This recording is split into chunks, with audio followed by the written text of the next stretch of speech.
सुरेश रैना की मुसीबत बढ़ गई क्योंकि सट्टे से जुड़े एक ऐप के चक्कर में अब ईडी के सामने पेश होना पड़ेगा। जी हाँ, इंडियन टीम के एक्स लेजेंड प्लेयर जो मतलब लेजेंड लीग वगैरह खेलते हैं वो ईडी के सामने पेश होने वाले हैं।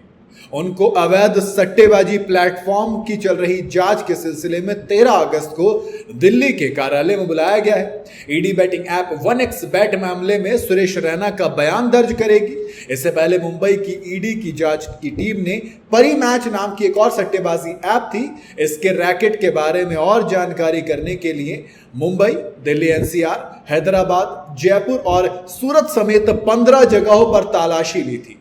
मैं अक्सर कहता हूं ना कि यार समझ नहीं आता, जब आपके पास ऑलरेडी इतना पैसा है, फेम है, तो फिर इस तरीके के ऐप्स के बारे में क्यों प्रमोट करते हैं? क्यों यंग जनरेशन को आप इस अंधी खाई में डुबोना चाहते हो? मुंबई पुलिस के साइबर स्टेशन की तरफ से साल 2024 में दर्ज एक मामले के बेस पर यह पूरी जांच शुरू की गई है।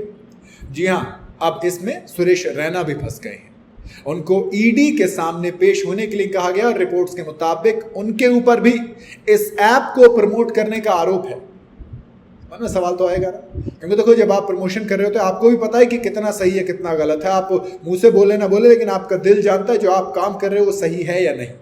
पिछले साल दिसंबर में बैटिंग ऐप 1xBet ने सुरेश रैना को अपना ब्रांड एम्बेसडर बनाया था। इस दौरान उनसे कहा गया था कि रैना के साथ हमारी ये पार्टनरशिप स्पोर्ट्स बैटिंग के फैंस को जिम्मेदारी के साथ बैटिंग करने के लिए प्रोत्साहित करेगी। लेकिन मुझे बताइए कितने लोग बैटिंग जिम्मेदारी से करते हैं? और बैटिंग कब से जरा बताइए जिम्मेदारी से होने लग गई?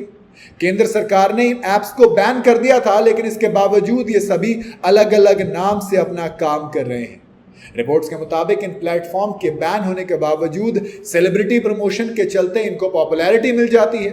जो यंग लोग होते हैं वो कूद पड़ते हैं कि भैया सुरेश रैना जी ने कहा है तो सही कहा होगा, गलत तो होगी नहीं।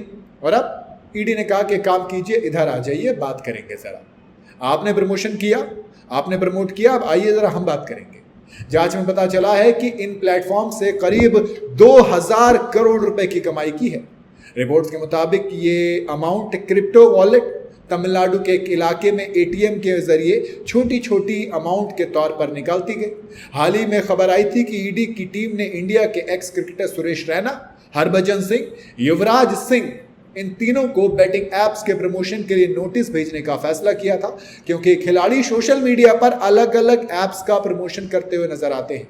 ऐसा नहीं कि 1xBet हो, और भी कई सारी चीजें हैं जिनके बारे में बात होती है। अच्छा, एक चीज और देखिए, इन तीनों में से एक भी छोटा क्रिकेटर नहीं रहा। युवराज सिंह वो तो लेजेंड है भाई साहब, 2011 का वर्ल्ड कप हो, इंडिया के एक टॉप क्लास प्लेयर, एक टॉप क्लास ऑलराउंडर, इतना दौलत शोहरत, यूवी कैन करके चलाते हैं अपनी, एक फिर एनजीओ भी चलाते हैं, तमाम चीज़ें करते हैं, तो फिर इन सब चीज़ों की क्या ज़रूरत है?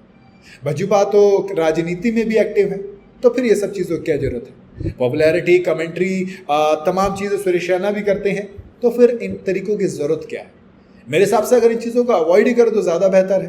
बाकी आपकी अपनी क्या राय है वो आप कमेंट में बता सकते हैं। वीडियो अगर आपको पसंद आई हो तो, इससे सही लगी हो तो इसे लाइक और शेयर ज़रूर करें, और जाते जाते चैनल को फॉलो और सब्सक्राइब ज़रूर करते जाइएगा।